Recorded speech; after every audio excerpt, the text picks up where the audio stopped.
bermaksud menguji ketiga orang ini.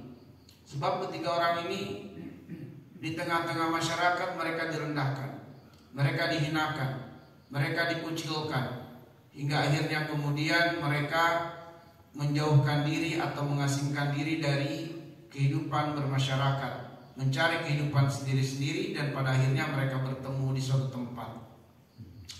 Lalu kemudian Allah menguji mereka, di mana Allah Azza wa Jalla mengutus malaikat yang nantinya akan datang dalam wujud manusia menjumpai mereka satu persatu.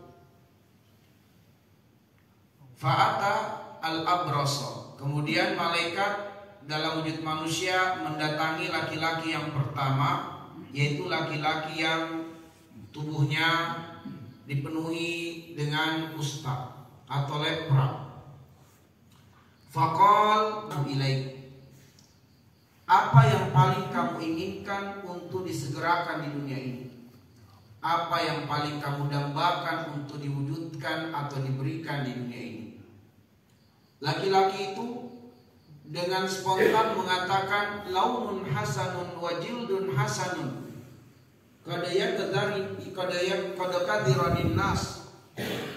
Manusia telah merendahkan aku dengan penyakit kusta ini.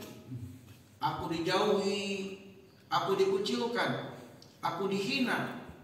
Karenanya aku menginginkan launun hasanun, warna kulit yang cerah, wajildun hasanun, yang aku inginkan adalah kulit yang bersih dari penyakit kusta ini. Famasahahu wa dhahaba anhu. Malaikat kemudian meminta izinnya untuk mengusap bagian tubuhnya itu. Dan dengan izin Allah, dalam waktu yang sekejap, setelah 3 kali usapan dari malaikat, Allah sembuhkan penyakit kusta dari laki-laki tersebut, sehingga kulitnya menjadi bersih, menjadi cerah, bebas dari penyakit kusta. Dia pun sangat bergembira, sangat bersukacita. Kemudian malaikat menawarkan kebaikan yang lain. Fa'ayyul mali ahabbu ilaik, harta apa yang paling kamu sukai? Orang itu tanpa ragu mengatakan al-ibil, saya pengen unta. Fa'utiya naqatan usyara'a, orang itu kemudian dikaruniai seekor unta yang bunting. Kemudian didoakan oleh malaikat dengan doa keberkahan, yubarakulaka fiha, semoga engkau diberkahi oleh Allah dan diberkahi pula unta yang dikuasakan padamu ini. Kemudian malaikat meninggalkan laki-laki pertama itu. Fa'atal aqra'a, kemudian malaikat mendatangi laki-laki yang kedua, laki-laki yang kepalanya botak, dari kecil tidak ditumbuhi rambut, dan dia dibuli oleh orang-orang di sekitarnya dengan keanehan yang ada di kepalanya itu. Hingga kemudian malaikat berkata kepadanya, fa'ayyu syai'in ahabbu ilaik, apa yang paling kamu sukai, apa yang paling kamu dambakan, yang paling kamu inginkan untuk disegerakan, untuk diberikan. Laki-laki kedua ini, laki-laki yang botak ini juga tanpa ragu dengan spontan mengatakan, sya'arun hasanun za'aba anni hadza qad kadhiranin nas, yang saya inginkan adalah rambut yang subur tumbuh di kepala saya, dan penyakit kebotakan ini hilang dari kepala saya. Sebab sungguh saya telah seringkali menjadi bulian orang-orang di sekitar. Saya direndahkan, saya dihinakan, dikucilkan dengan penyakit ini. Famasahahu wa dhahaba, malaikat minta izin untuk mengusap atau memegang kepala orang kedua tersebut. Dengan 3 kali usapan atas izin Allah, dalam sekejap tumbuh rambut di kepala laki-laki kedua itu dengan subur, sesuai dengan harapan dan keinginannya, dan hilanglah penyakit kebotakannya. Bergembiralah dia, bersukacitalah dia. Kemudian malaikat menawarkan kebaikan lain. Fa'ayyul mali ahabbu ilaik, harta apa yang paling kamu suka? Tanpa ragu lagi dia mengatakan al-baqaru, saya pengen seekor sapi. Fa'atahu bakaratan hamilan, dia pun diberikan seekor sapi yang bunting, sapi yang hamil. Lalu didoakan oleh malaikat dengan doa keberkahan, yubarakulaka fiha, semoga engkau diberkahi oleh Allah dan diberkahi pula sapi yang dikuasakan padamu ini. Lalu malaikat meninggalkannya. Kemudian fa'atal a'ma, malaikat mendatangi laki-laki yang ketiga, laki-laki yang buta. Faqal, dia berkata dengan menawarkan sebagaimana penawarannya pada laki-laki pertama dan laki-laki yang kedua. Apa yang paling kamu sukai? Apa yang paling kamu dambakan? Dan laki-laki ketiga itu juga dengan tanpa ragu, dengan spontannya mengatakan, an yarudda ilayya basari, ayyaruddallahu ilayya basari. Yang saya inginkan adalah Allah mengembalikan penglihatanku. Fa'ubsiru bihin nas, sehingga aku bisa melihat manusia dengan kedua mataku. Aku bisa melihat orang-orang di sekitarku dengan kedua mataku. Itu yang aku inginkan. Lalu kemudian malaikat meminta izin mengusap kedua mata laki-laki tersebut. Dan setelah 3 kali usapan atas izin Allah, waraddallahu ilaihi basarahu, Allah kemudian mengembalikan penglihatan orang yang ketiga tersebut. Dia pun sangat bergembira, bersukacita. Lalu malaikat menawarkan kebaikan yang lainnya. Fa ayyul mali ahabbu ilaik, harta apa yang paling kamu suka? Tanpa ragu orang ketiga itu mengatakan al-ghanam, saya pengen kambing. Fa atahu syatan walidan, dia kemudian diberikan seekor kambing yang bunting. Dan didoakan pula oleh malaikat dengan doa keberkahan, sebagaimana laki-laki satu dan laki-laki yang kedua, yubarakulaka fiha, semoga engkau diberkahi oleh Allah dan diberkahi pula kambing yang dikuasakan padamu ini. Nabi SAW mengabarkan kepada kita, fa'unti jahadani wahada wa wallada. Kata Nabi bahwa orang yang pertama dan orang yang kedua itu berkat dari doa malaikat Allah memberikan keberkahan, sehingga unta-unta mereka tumbuh berkembang. Sapi-sapinya juga tumbuh berkembang menjadi sangat banyak. Wa wallada hadza, demikian pula orang yang ketiga, kambing-kambingnya tumbuh pesat, beranak pinak, berkembang. Fakana lihada wadin lil ibil, walihada wadin lil bakar, walihada wadin lil ghanam. Sehingga orang yang pertama itu memiliki unta yang sangat banyak, saking banyaknya untanya telah memenuhi lembah.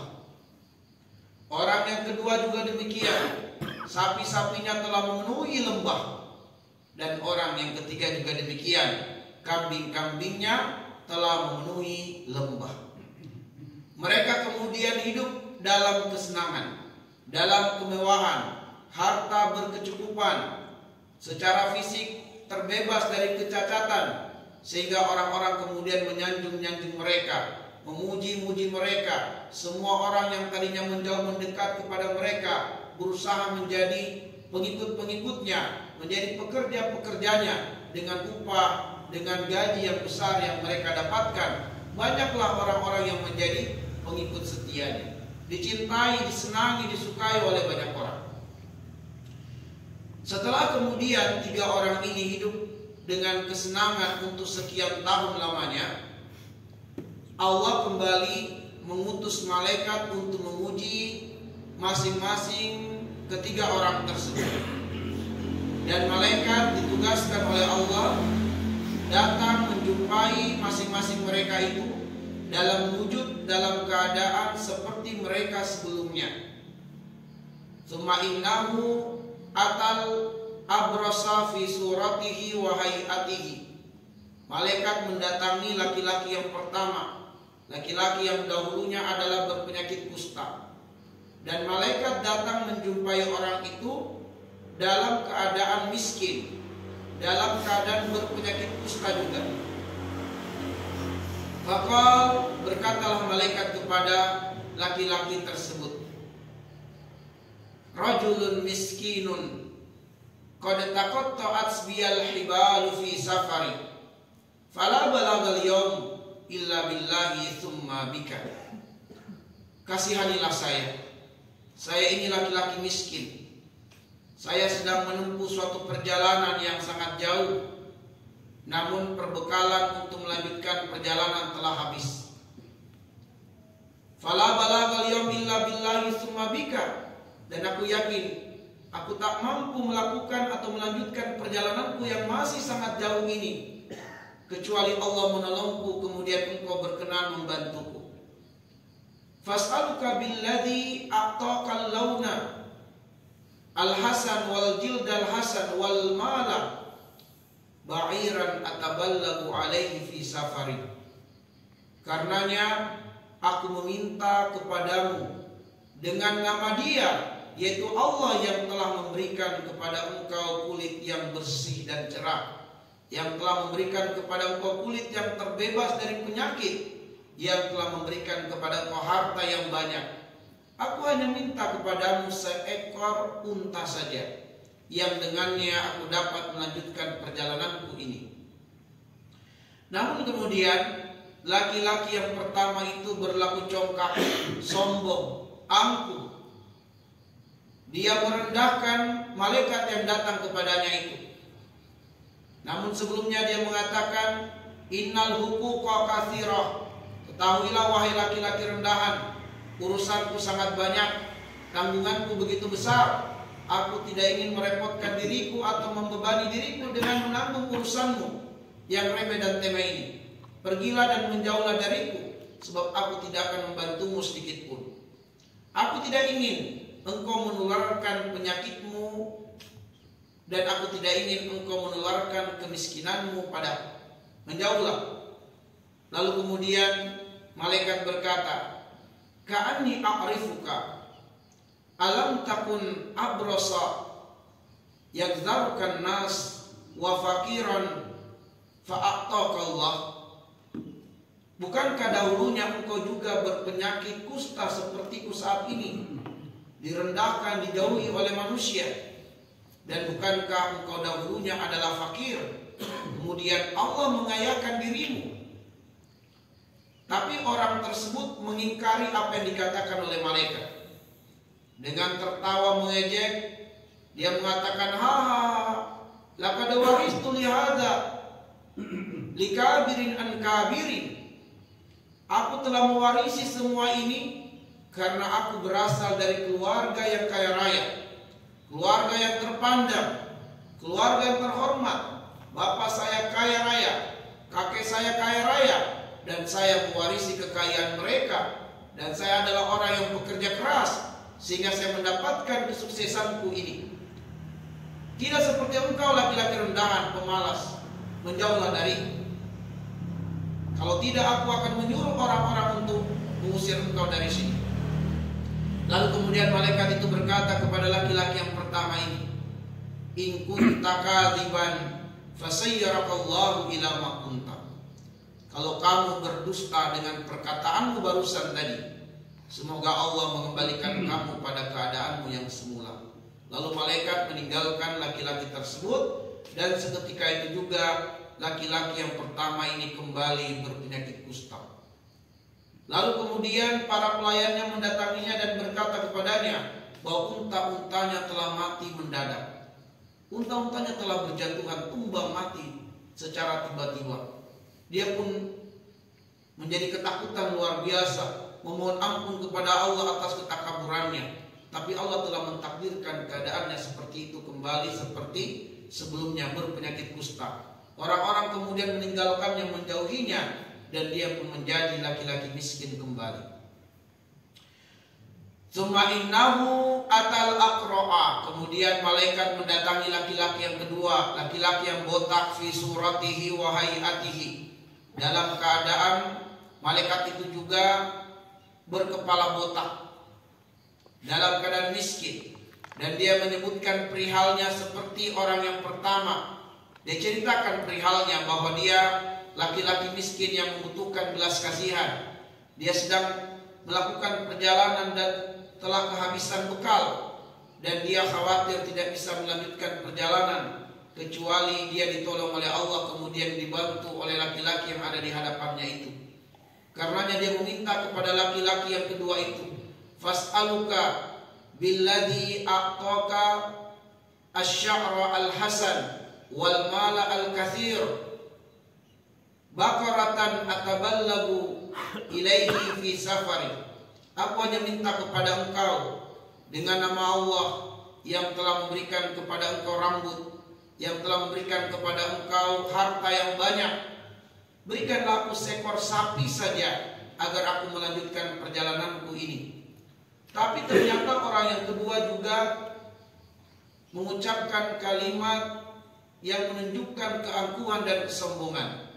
Dia merendahkan malaikat yang datang kepadanya itu. Dia tak sudi untuk membantu malaikat tersebut. Dia malah mengusir malaikat itu menjauh dari kehidupannya agar tidak tertular penyakit kebotakannya atau kemiskinannya. Lalu malaikat berkata kepadanya, alam takun aqra'a, bukankah dahulunya engkau juga adalah orang yang botak? Yagzarukan nas, orang-orang merendahkan engkau, menghinakan engkau.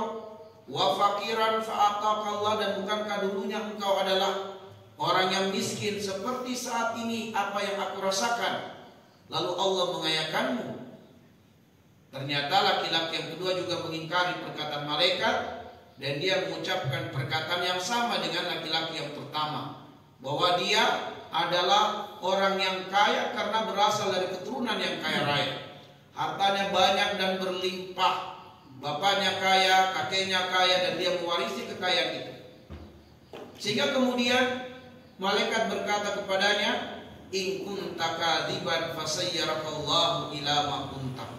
Kalau kamu berdusta dengan perkataanmu ini, semoga Allah mengembalikan kamu pada keadaanmu yang semula. Lalu malaikat meninggalkan laki-laki yang kedua itu. Seketika itu juga laki-laki yang kedua kembali berpenyakit botak. Dan para pelayannya mengabarkan padanya, unta-untanya secara tiba-tiba mati mendadak, mati berjatuhan. Kagetlah dia, dan kemudian dia kembali menjadi miskin. Orang-orang menjauhinya, meninggalkannya. Summa innahu atal a'ma, lalu dia mendatangi laki-laki yang buta fi suratihi wa hayatihi, dalam keadaan dan wujud laki-laki yang buta juga malaikat itu. Lalu dia berkata sebagaimana perkataannya pada orang pertama dan orang yang kedua, bahwa dia laki-laki miskin yang butuh belas kasihan, sedang melakukan perjalanan jauh dan perbekalan telah habis. Dia khawatir tidak bisa melanjutkan perjalanan kecuali Allah menolongnya. Kemudian laki-laki yang di hadapannya bersedia membantunya. Lalu dia berkata kepada laki-laki ketiga itu, fas'aluka billadhi radda 'alaika basarak gonaman ataballagu biha fi safari. Aku cuma minta kepadamu seekor kambing saja dengan nama Allah yang telah memberikan kepada engkau penglihatan. Lalu kemudian orang ketiga ini berkata tanpa mengingkari apa yang dikatakan oleh malaikat itu. Dia mengatakan, kuntu a'ma faraddallahu ilayya basari. Engkau benar, dulu aku itu buta seperti engkau, dan Allah telah berbuat baik padaku dengan mengembalikan penglihatanku. Wa kuntu faqiran fa'aghnani, dan engkau pula benar, dulu aku miskin, kemudian Allah berbuat baik padaku dengan mengayakan aku. Dan sekarang engkau telah meminta kepadaku dengan nama Allah. Fawallahi, demi Allah, kata si laki-laki yang ketiga ini, la ajhadukal yawm min syai'in akhastahu lillah, khudh ma syi'ta wa utruk ma syi'ta. Maka pada hari ini, demi Allah, aku tidak akan menghalangi engkau untuk mendapatkan apa saja yang engkau inginkan dari hartaku dengan nama Allah. Ambil apa yang kamu inginkan dan tinggalkan apa yang tidak kamu sukai.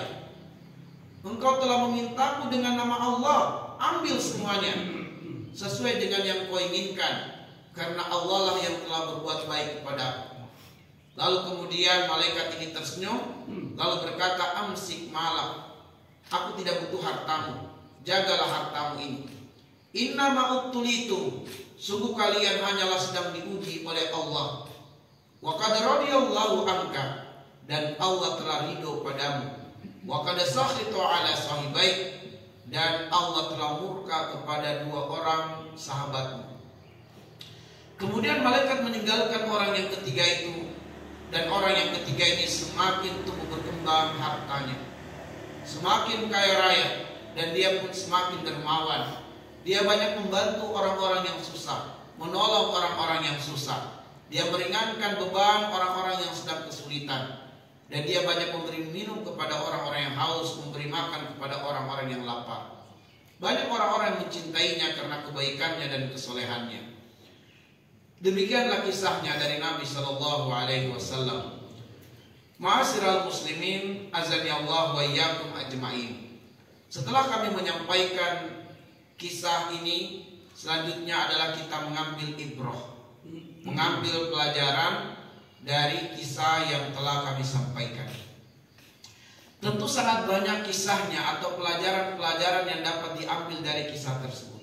Ya, sangat banyak pelajaran-pelajaran, hikmah-hikmah yang dapat dipetik dari kisah ini. Namun, izinkan pada kesempatan ini kami menyampaikan 5 pelajaran penting. Pelajaran yang pertama adalah bahwa kehidupan dunia dengan segala pernak-perniknya adalah ujian dari Allah Subhanahu wa Ta'ala. Kehidupan dengan segala kesenangan-kesenangannya adalah ujian dari Allah Subhanahu wa Ta'ala. Ini mengingatkan kita akan firman Allah Subhanahu wa Ta'ala di dalam surat Al-Kahfi di ayat yang ke-9. Di ayat yang ke-7, di ayat yang ke-7 Allah Subhanahu wa Ta'ala mengatakan, inna ja'alna ma'alal ardi zinatan laha linabluwahum ayyuhum ahsanu amala. Bahwa Allah Subhanahu wa Ta'ala menjadikan apa yang ada di atas dunia ini perhiasan-perhiasan, yang dengan itu adalah untuk menguji manusia, siapa di antara manusia yang terbaik amalan-amalannya. Jadi dunia dengan segala perhiasannya, Allah tidak melarang kita untuk mengumpulkannya, Allah tidak melarang kita mendapatkannya. Akan tetapi itu adalah ujian dari Allah Subhanahu wa Ta'ala, yang seharusnya dengan semakin bertambah harta kita, semakin tinggi jabatan kedudukan kita, membuat kita semakin dekat dengan Allah Subhanahu wa Ta'ala. Nah, ma'asyiral muslimin, kalau kekayaan itu, kalau kesenangan itu, kalau kedudukan itu adalah ujian dari Allah untuk menguji siapa yang terbaik amalan-amalannya, ternyata kemiskinan juga adalah ujian dari Allah. Tubuh yang sakit juga adalah ujian dari Allah Subhanahu wa Ta'ala.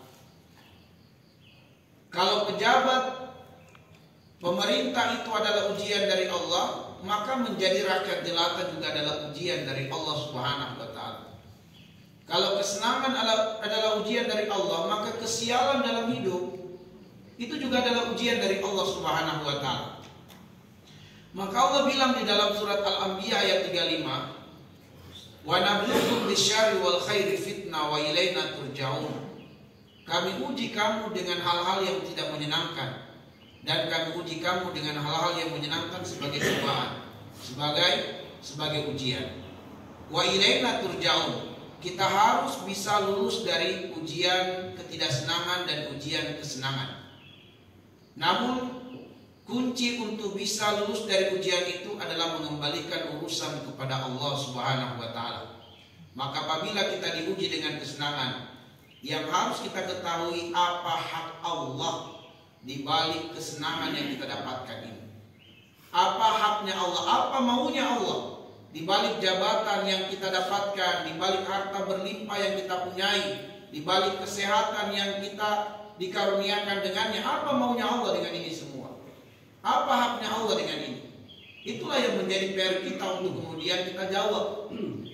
Demikian pula ketika kita diuji dengan ketidaksenangan, dengan kemiskinan, kesialan, penyakit, atau hal-hal yang tidak kita sukai secara tabiat menimpa diri kita, yang harus kita munculkan pertanyaan dan kita kedepankan adalah apa yang diinginkan oleh Allah di balik ketidaksenangan ini.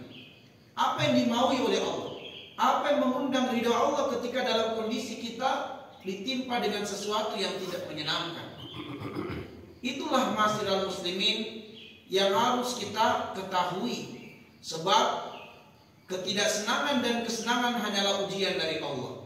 Dan Allah mendahulukan penyebutan ujian ketidaksenangan. Wa nabluukum bisyarri wal khairi, supaya kita bukan hanya siap mental ketika diuji dengan kesenangan, juga harus siap mental kalau ujiannya tidak menyenangkan. Sehingga yang harus kita ketahui dan harus kita jawab, apa yang diridhoi oleh Allah Subhanahu wa taala dengan ujian-ujian kehidupan tadi. Secara umum masyarakat muslimin, yang diinginkan oleh Allah kalau kita diuji dengan ketidaksenangan adalah kita ridho dengan takdir Allah yang tidak menyenangkan itu. Lalu kita bersabar menjalaninya dan kita ikhtiar untuk mendapatkan solusi atau jalan keluar dari hal-hal yang tidak menyenangkan itu. Dan apabila Allah menguji kita dengan kesenangan, yang Allah inginkan dari kita adalah kita bersyukur. Lalu kemudian kita baguskan hubungan dengan Allah dan kita baguskan hubungan dengan manusia. Kemudian ma'asyiral muslimin azani Allah wa iyyakum.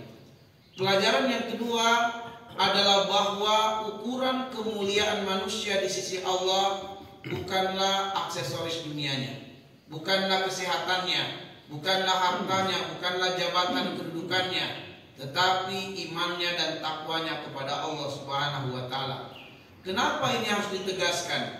Sebab tidak sedikit dari manusia yang beranggapan ukuran kemuliaan manusia di sisi Allah itu adalah jika hartanya banyak berlimpah, jika tercapai terwujudkan segala keinginan-keinginan dunianya, jika tubuhnya sehat secara zahir, secara lahiriah, tidak berpenyakitan, maka dia menjadikan itulah ukuran Allah sayang sama dia, Allah cinta dengannya. Dan sebaliknya, ketika dia selalu sial dalam hidup, ditimpa dengan musibah demi musibah, selalu dijadikan itu sebagai standar bahwa Allah benci padanya, Allah menghinakannya. Atau ketika orang lain yang sedang ditimpa dengan musibah yang bertubi-tubi, dia mengatakan Allah pasti menghukum orang tersebut. Selalu itu dijadikan ukuran ma'asyiral muslimin. Maka Allah mengatakan di dalam surat Al-Fajr di ayat yang ke-15, ayat yang ke-16, Allah mengatakan fa'ammal insan idza mabtalahu rabbuhu fa'akramahu wa na'amahu fayaqulu rabbi akraman wa amma idza mabtalahu faqadara alaihi rizqahu fayaqulu rabbi ahanan. Kalla. Bukan itu ukurannya. Bukan dengan terkabulnya, terpenuhinya segala hajat-hajat dunia, tercapainya segala keinginan dunia lantas itu menjadi ukuran Allah sayang kepada manusia. Dan bukan pula ketika seseorang ditimpa dengan kesialan dalam hidupnya, atau berkekurangan secara finansial, atau berpenyakit, lantas itu menjadi ukuran Allah hinakan dia. Kalla, sekali-kali tidak.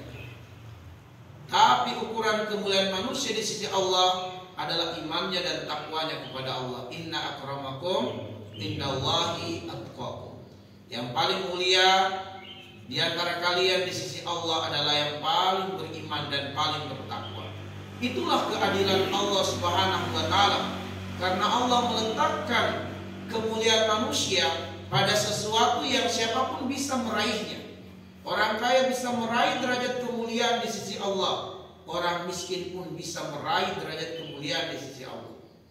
Pejabat bisa meraih derajat kemuliaan di sisi Allah. Rakyat jelata juga bisa meraih derajat kemuliaan di sisi Allah.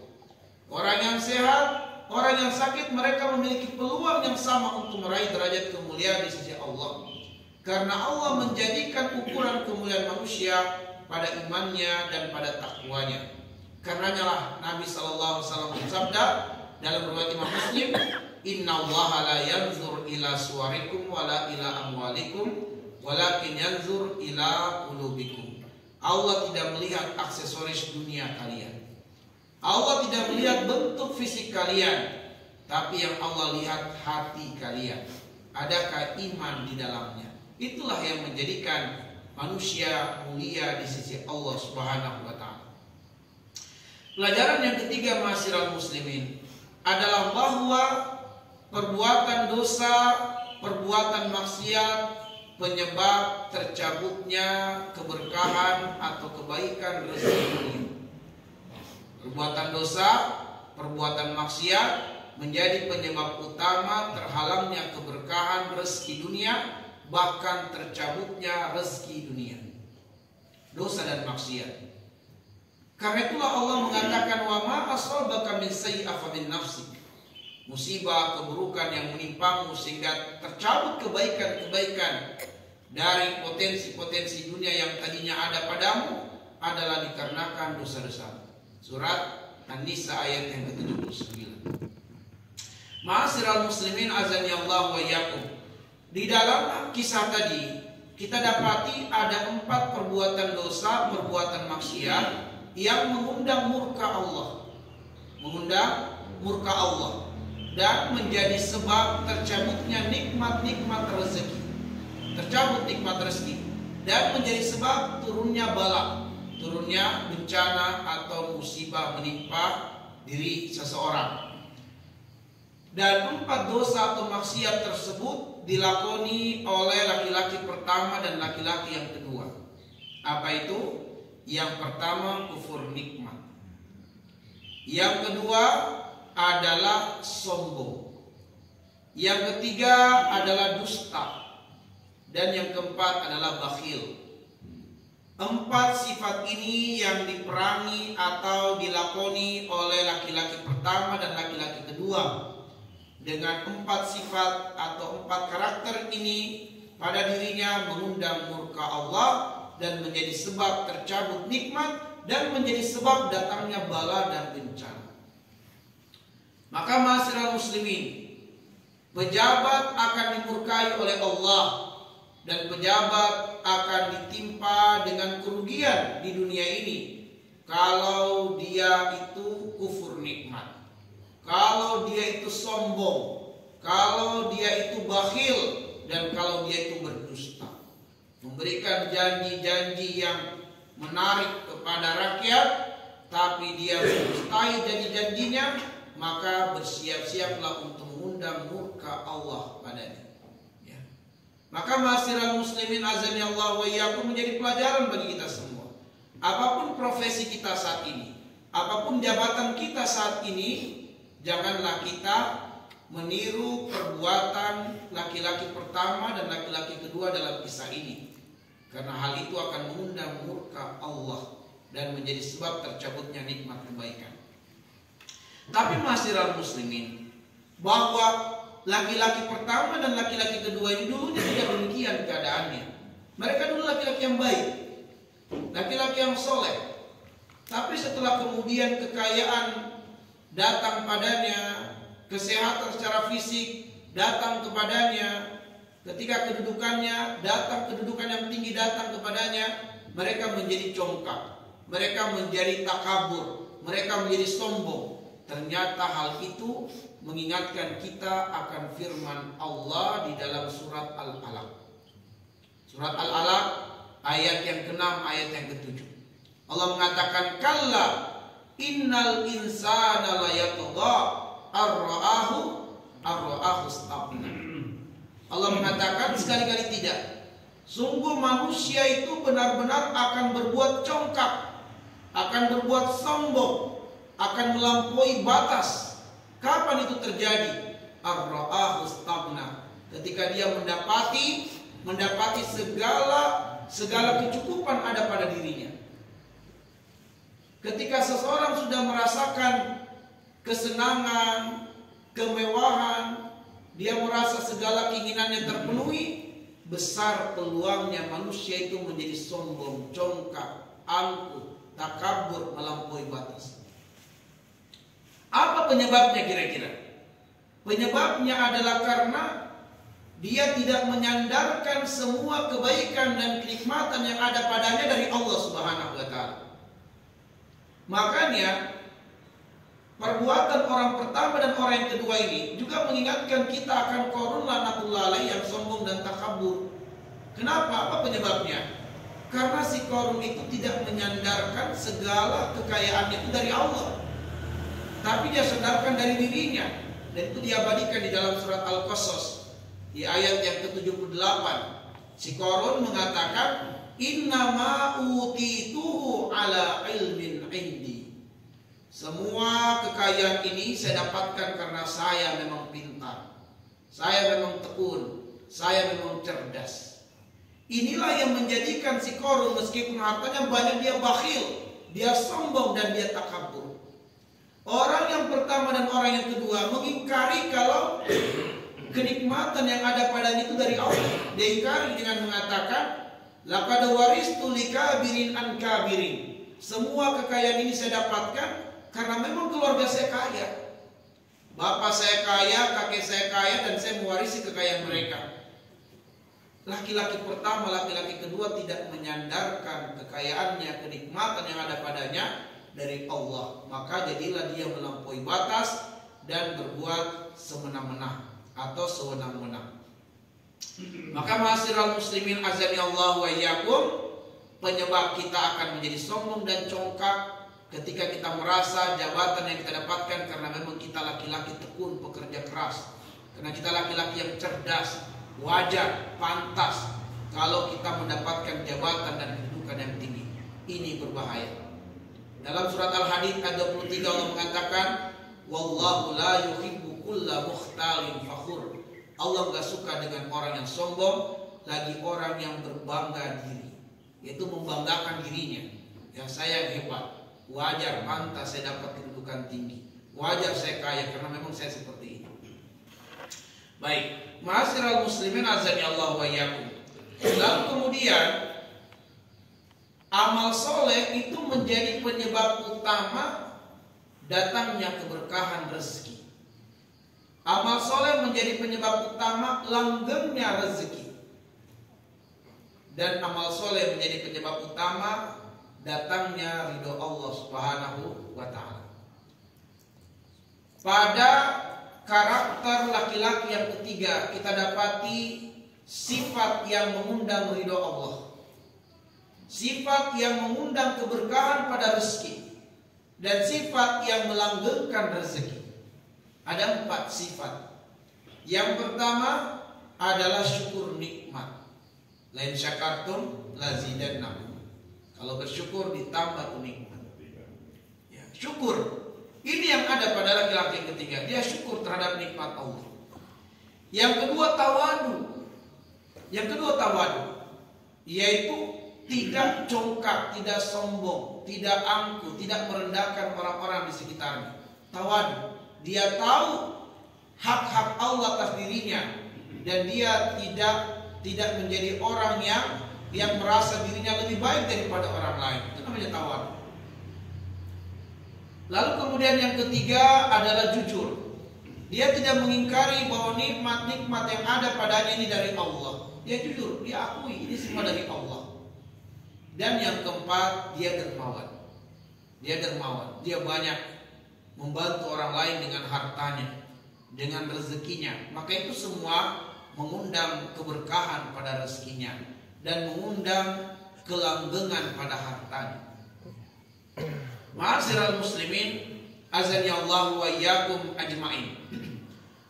Sehingga laki-laki ketiga ini mengingatkan kita akan firman Allah di dalam surat Al-Qasas ayat yang ke-77. Allah mengatakan wa ahsin kama ahsanallahu ilaika. Berbuat baiklah sebagaimana Allah telah berbuat baik kepadamu. Kenapa orang ini berlaku dermawan, tawadu?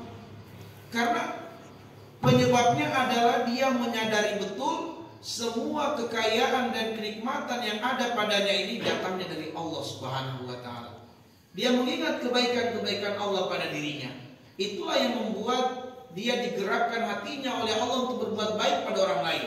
Sehingga ma'asyiral muslimin, siapa yang menyadari bahwa dulu dirinya adalah susah dan Allah mengayakannya, ini besar peluangnya untuk menjadi orang yang sangat peka dengan orang-orang di sekitarnya. Jadi orang yang tidak peka itu orang yang tidak merasa dia dulu susah. Tapi orang yang peka itu adalah orang yang sadar diri. Dulu dia itu susah hidupnya. Dulu rumahnya masih kontrak-kontrakan. Ya kadang cuma tipe yang sangat kecil, 3x3, mereka tinggal berdua dengan istrinya. Kadang kalau hujan bocor, kan mereka jalani itu semua.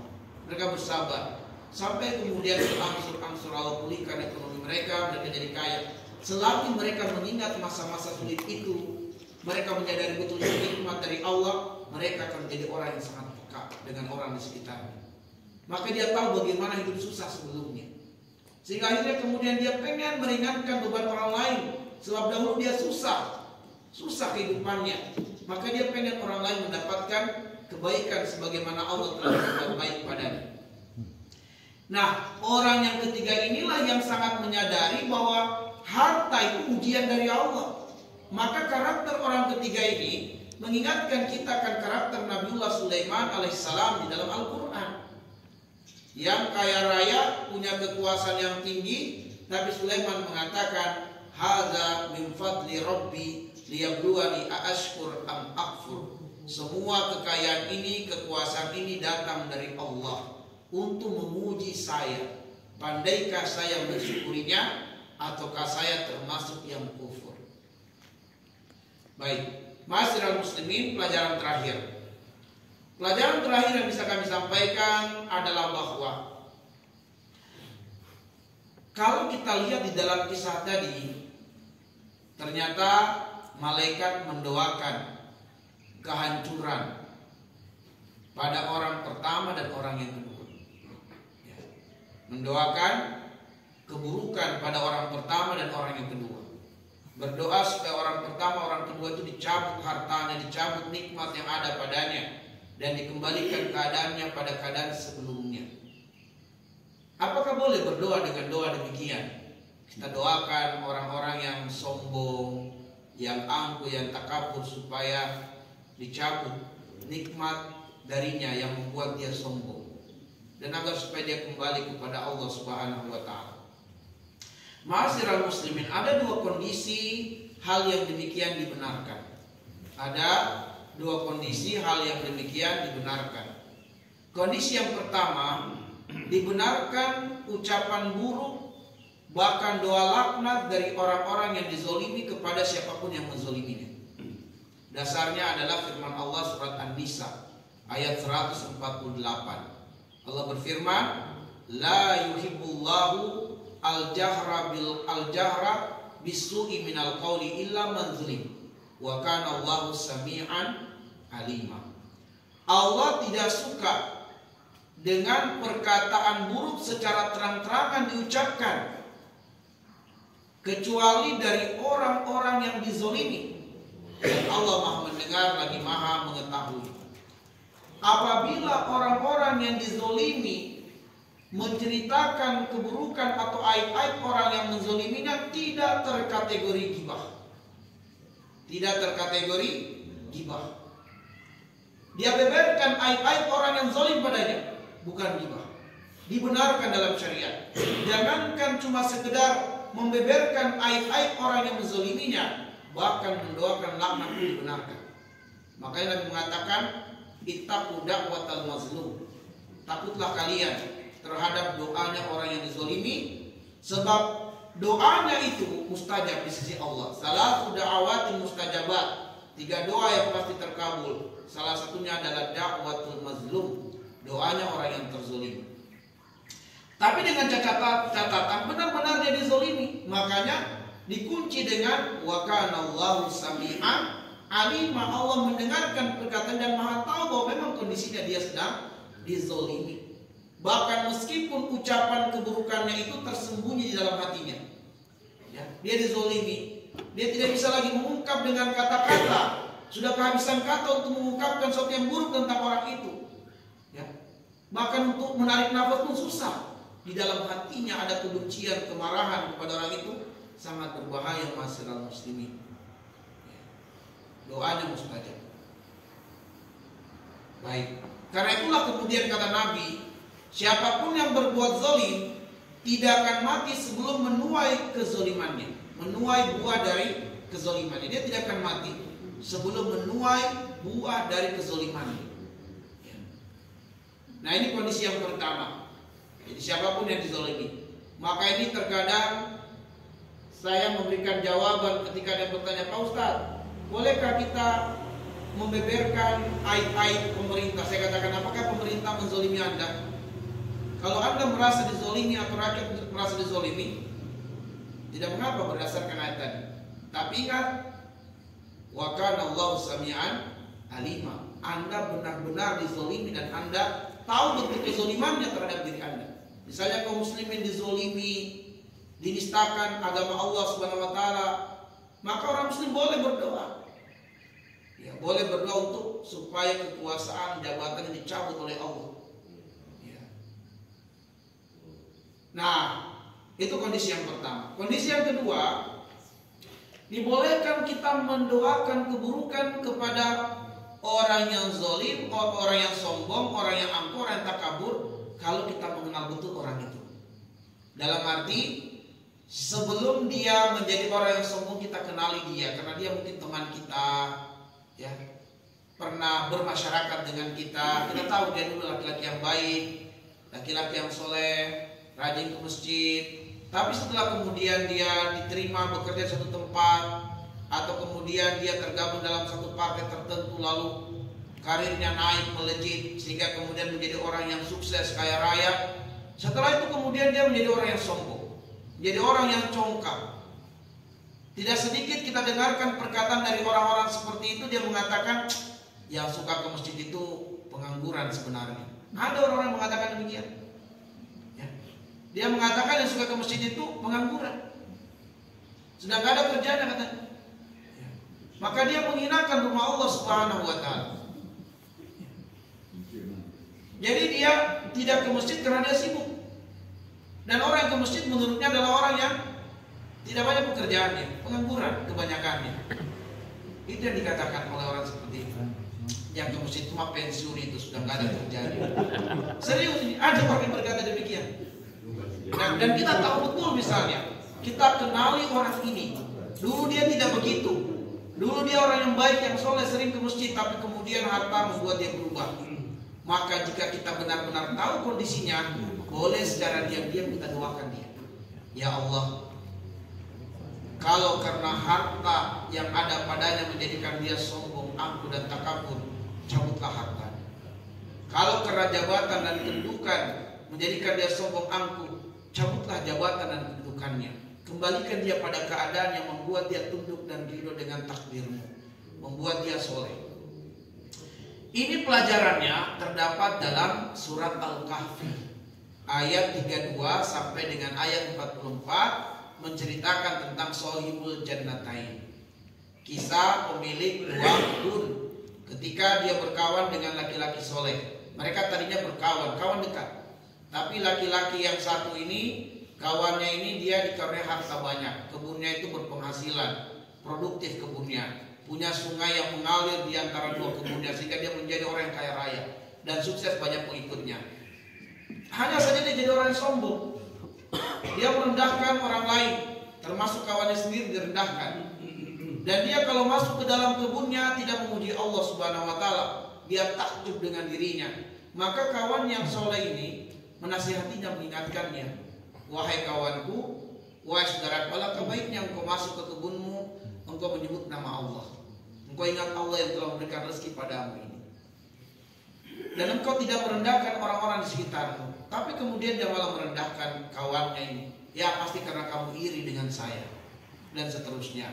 Singkatnya, sang kawannya yang soleh ini mendoakan supaya Allah mencabut kembali nikmat-nikmat yang ada padanya, dan dikembalikan pada keadaan yang dulunya dia tawadu, dia dekat dengan Allah Subhanahu wa taala dengan kekurangan-kekurangan yang ada padanya.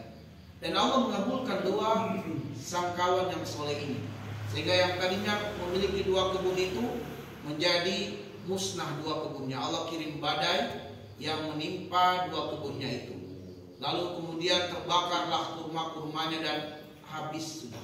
Dia menjadi miskin kembali. Lalu dia bertobat kepada Allah di ayat-ayat ke-43, 42, 43, 44. Dia bertobat, dia kembali kepada Allah Subhanahu wa taala. Jadi ma'asyiral muslimin, sebenarnya ketika kita berdoa supaya dicabut kenikmatan pada orang itu, Bukan doa kita supaya Allah menimpakan keburukan, tidak. Tapi sebenarnya itu adalah doa supaya Allah memberikan keutamaan yang lebih tinggi daripada hartanya. Apa yang lebih tinggi? Iman, amal soleh. Dan itu dasarnya surat Yunus ayat 58. Qul bifadlillahi wa birahmatihi fabidzalika falyafrahu huwa khairum mimma yajma'un. Kata Allah, huwa khairum mimma yajma'un. Bahwa nikmat iman, nikmat amal soleh, nikmat ilmu, nikmat taat kepada Allah lebih bernilai dari semua kekayaan dunia yang dapat dikumpulkan oleh manusia. Kalau orang ini karena kekayaan jabatannya dia meninggalkan iman, meninggalkan amal soleh, meninggalkan ketaatan kepada Allah, maka kita boleh berdoa supaya Allah mengembalikan kepadanya nikmat iman, nikmat amal soleh, dan Allah cabut nikmat yang membuatnya jauh dari ketaatan kepada Allah Subhanahu wa taala. Nah, sehingga itulah dua kondisi untuk kita boleh berdoa sebagaimana doa yang dilafazkan oleh malaikat tadi, fasayyarakallahu ila ma kunta. Semoga Allah mengembalikan engkau pada keadaanmu yang semula. Karena malaikat pada posisi jadi zolimi. Yang kedua, malaikat tahu betul mereka siapa. Ya, tahu betul karena memang malaikat yang menjumpai keadaan mereka di saat masih susah. Baik ma'asyiral muslimin, sebagaimana yang saya katakan tadi, masih banyak pelajaran-pelajaran lain sebenarnya ya, termasuk disunahkan mengusap bagian tubuh yang sakit lalu mendoakannya. Itu sunnah. Dari sini kita dapatkan pelajarannya. Pelajaran lain misalnya adalah bahwa nikmat kesehatan itu lebih bernilai daripada nikmat harta. Ketika orang pertama, kedua, ketiga ditanyakan apa yang paling kamu inginkan, secara umum ditanyakan, spontan mereka semua menginginkan kesehatan, kesembuhan, bukan harta. Tapi banyak orang demi harta dia lupa kesehatannya. Begitu sakit hartanya digunakan untuk membayar, menebus kesehatannya. Sia-sialah gitu ya. Ya, mencari harta banyak tak peduli kesehatan. Begitu sakit hartanya banyak habis untuk menebus kesehatannya. Baik ma'asyiral muslimin, demikian yang bisa kami sampaikan. Lebih dan kurang yang mohon dimaafkan. Sebelum kita tutup dengan doa kafaratul majelis, jika ada hal-hal yang perlu untuk didiskusikan, falyatafaddal maskura majura.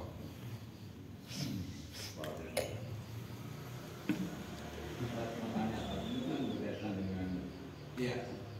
Tadi itu seolah-olah kan menyatakan bahwa apa yang saya peroleh itu bukan hasil usaha. Iya. Gitu. Nah, ini kan berkaitan dengan ada dua paham ya dalam agama, paham Ghazali dan Jabariyah. Kan yang paham Jabariyah saya bukan ada karya. Nah, orang-orang di barat sana yang non-muslim itu menganggap bahwa semua yang dilakukan itu adalah hasil usaha.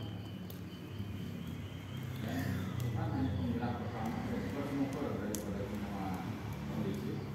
Maka semua yang didapat di dalam kehidupan itu hasil usaha.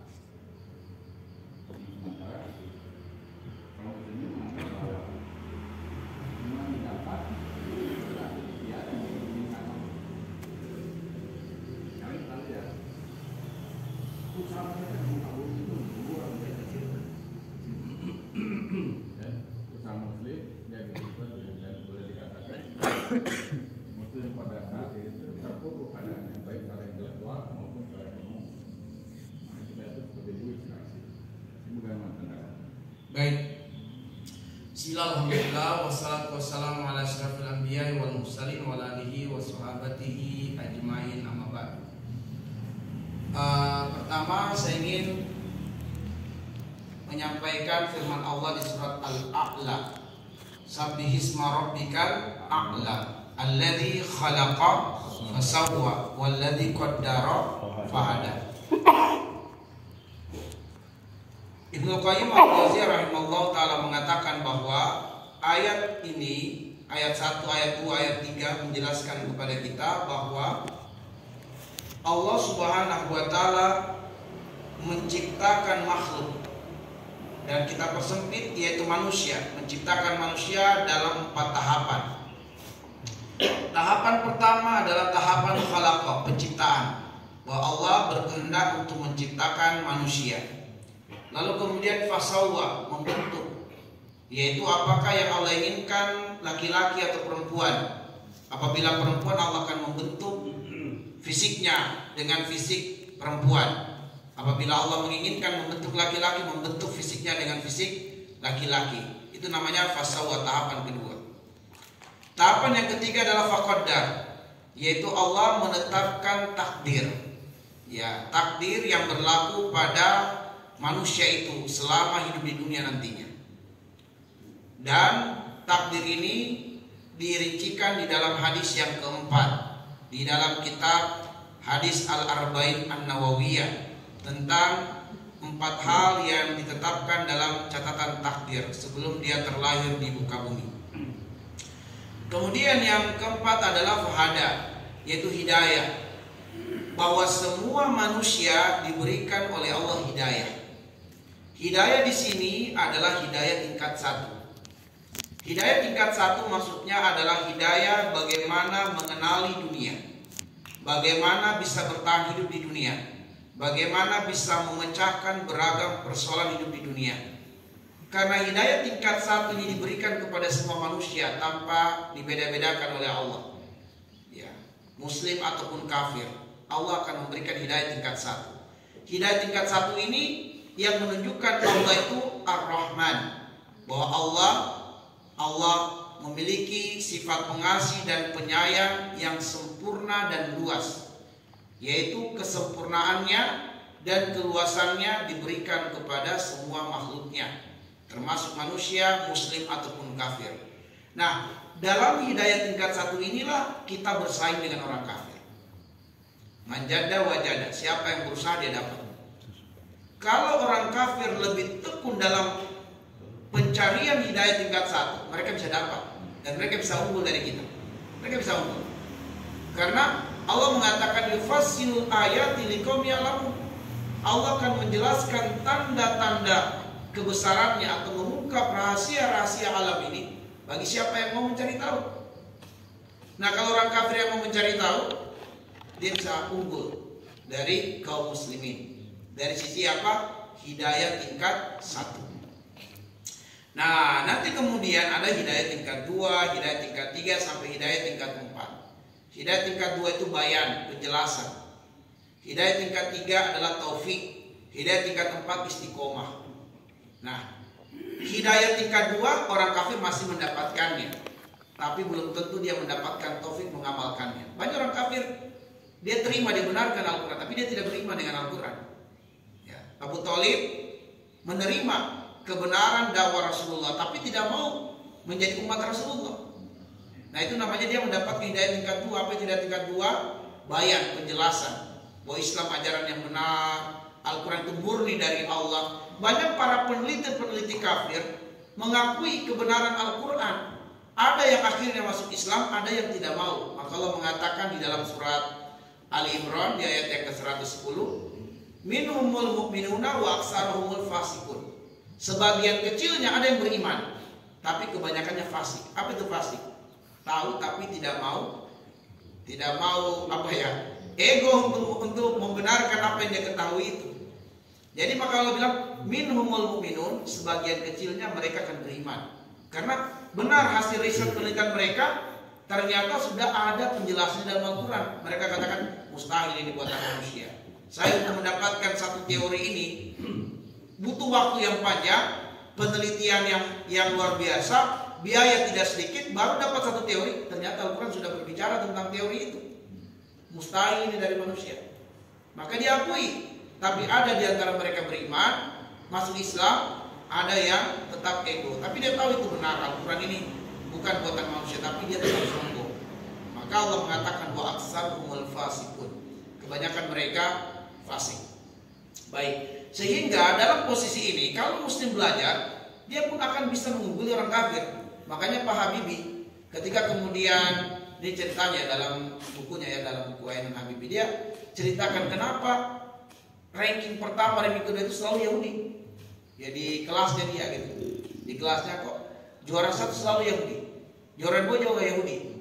Juara 3 baru dia. Apa kekurangannya gitu? Dalam arti apa yang bisa? Bagaimana cara supaya dia bisa mengungguli 2 Yahudi ini? Dari sisi keilmuan sama kecerdasannya gitu. Dalam arti ya bisa samalah, selevel lah kalau untuk kecerdasan, kemampuan, daya ingat dan seterusnya. Maka akhirnya Pak Habibie tidak malu untuk bertanya kepada 2 temannya itu Yahudi.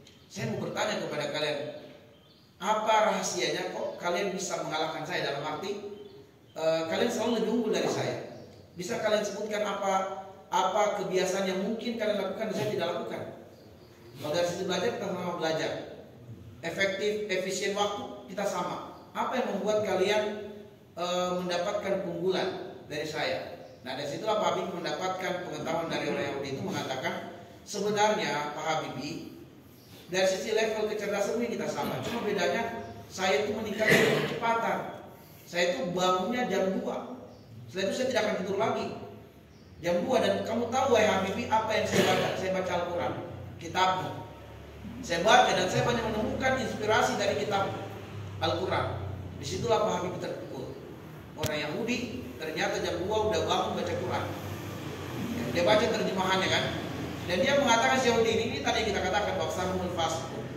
Dia mengatakan Habibie, saya banyak terinspirasi dari Al-Quran. Teori-teori saya banyak temukan dari Al-Quran. Saya pikirkan, saya renungi ini. Maka disitulah Pak Habibie bertekad, kalau begitu saya akan bangun 1 jam lebih dahulu dari kalian. Dia akan bangun jam 1 dan tidak akan tidur lagi. Setelah itu Pak Habibie setelah dia mulai dia baca Quran. Dan itu kemudian menjadikan dia mengungguli 2 Yahudi tadi. Akhirnya semester berikutnya dia juara 1 terus. Itu diceritakan langsung oleh Pak Habibie ya dalam bukunya. Nah, artinya apa? Bahwa hidayah tingkat 1 ini ya, kalau kita mau belajar ya kita bisa mengungguli mereka. Bahkan kita belajar itu jihad, pahala gitu. Mereka tidak, mereka hanya mendapatkan dunia. Orang-orang kafir kalau berbuat baik dia hanya dapatkan kesenangan dunia. Kalau kita berbuat baik dunia, akhirat yang kita dapat. Oke, itu dari sisi yang pertama. Kemudian yang kedua adalah di dalam surat Al-Mulk ayat yang kelima, ayat yang ke-15, "Walladzi ja'ala lakumul arda dzalula famshu fi manakibiha wa kulu min rizqi wa ilaihin nusyur." Allah mengatakan, Allah sudah menjadikan bumi ini mudah. Allah sudah tundukkan bumi ini untuk mudah bagi kalian wahai manusia melakukan aktivitas di atasnya. Famshu fi manakibiha, berkaryalah, beraktivitaslah, berusahalah di punggung-punggungnya, yaitu di permukaan bumi. Bekerjalah, cari karunia Allah. Tapi dalam urusan rezeki Allah mengatakan wa kulu min rizkihi. Kita disuruh ikhtiar, disuruh bekerja untuk mencari karunia Allah, tapi urusan karunia atau rezeki disandarkan bukan pada pekerjaan kita, tapi kepada Allah. Wa kulu min rizkihi, makanlah rezeki Allah. Allah tidak mengatakan wa kulu min rizki amalika, makanlah rezeki pekerjaanmu, tidak. Tapi Allah mengatakan wa kulu min rizkihi, makanlah rezeki Allah. Nah, dari sinilah kita dapatkan pelajaran bahwa wajib kita bekerja, wajib kita ikhtiar, tapi tidak boleh mempertuhankan ikhtiar. Kenapa kita wajib bekerja? Karena itu adalah takdir syar'i. Ada takdir kauni kita berkekurangan, itu takdir kauni, terima itu. Tapi takdir syar'i kita harus tinggalkan dan lepaskan pakaian kekurangan tadi dengan cara apa? Bekerja untuk menghilangkan kekurangan kita. Namun jangan pertuhankan bekerja. Harus bekerja tapi tidak boleh dipertuhankan. Nah, rezeki tetap sandarkan kepada Allah. Sehingga dari pekerjaan apapun yang kita dapatkan, syukuri. Syukur itu akan menambah nanti nikmat rezeki dari Allah. Karena yang ngasih rezeki bukan pekerjaanmu. Makanya kalau muslim di PHK, santai. Rezekinya bukan di tangan bosnya, rezekinya bukan di tempat kerjanya, rezekinya di tangan Allah. Dan Allah Dzul Quwwatil Matin. Ya, kalau kita kaitkan dengan firman Allah di dalam surat Az-Zariyat, ya, surat Az-Zariyat. Yang menariknya di surat Az-Zariyat itu, ketika Allah berbicara tentang rezeki, misalnya kan kita hafal tuh ayatnya, wa ma khalaqtul jinna wal insa illa liya'budun. Tapi kita lupa bahwa kelanjutan ayat itu berbicara tentang rezeki. Allah pengen memberitahukan kepada kita, tujuan utama engkau diciptakan adalah untuk ibadah kepada Allah Subhanahu wa taala. Lalu ayat yang kedua Allah berbicara tentang rezeki, agar supaya kita memaksimalkan rezeki untuk tujuan ibadah, bukan alasan mencari rezeki meninggalkan ibadah. Nah, kita lihat Allah mengatakan, Allah bilang, wa ma khalaqtul jinna wal insa illa liya'budun. dan tidaklah kuciptakan jin dan manusia kecuali untuk ibadah. Ma uridu minhum min rizkin wa ma uridu ayyut'imun.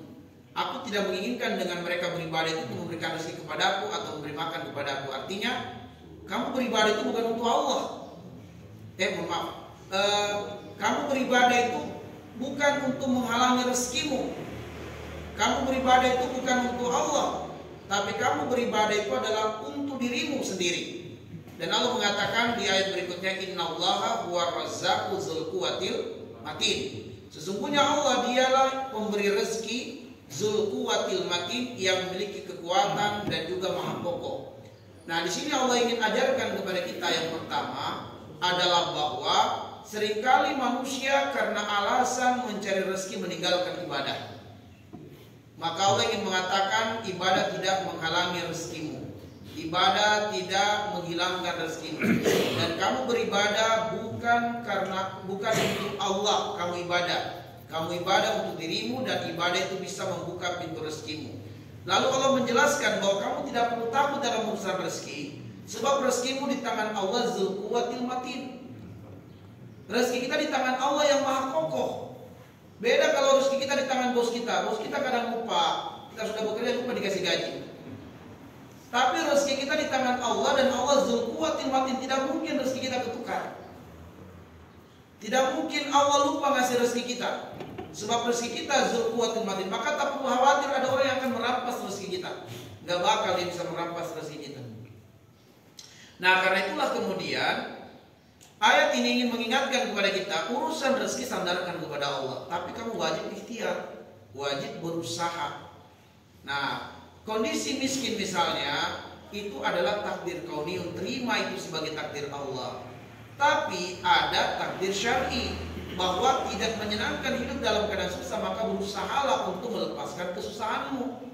Disebutlah ikhtiar. Ikhtiar dari kata khair, artinya tempuh cara-cara yang Allah ridhoi, yang halal, bukan cara-cara yang haram. Miskin dengan cara mencuri jangan, gak boleh. Bekerja itu yang benar. Begitu kamu berikhtiar, jangan kamu sandarkan ikhtiarmu rezeki itu. Yang saya kok sudah bekerja kok belum ada rezeki, ya salah.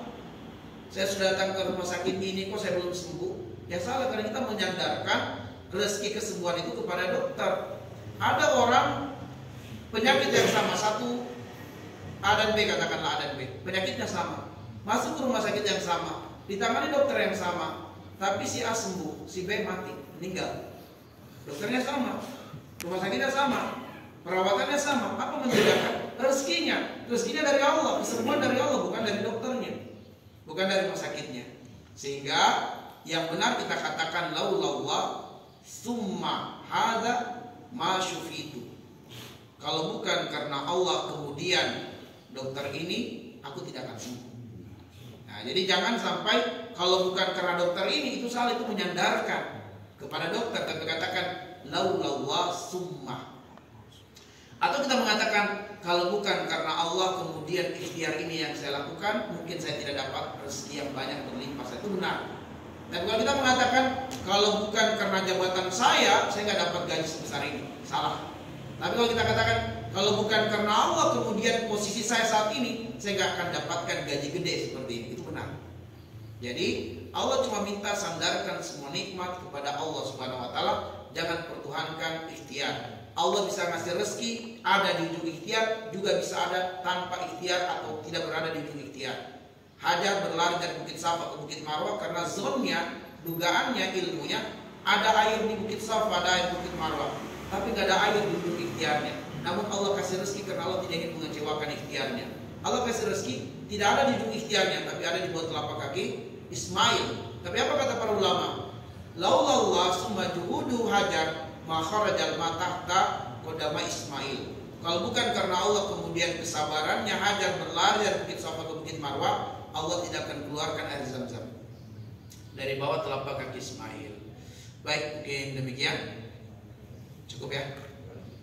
Baik, naktafi bihadzal qadar. Nasallallahu ayyaj'alana minal ladzina yastami'una al-qawla wa yattabi'una ahsana. Subhanakallahumma bihamdika asyhadu an la ilaha illa anta astaghfiruka wa atubu ilaik. Assalamualaikum warahmatullahi wabarakatuh. Waalaikumsalam. Salat sunat dulu.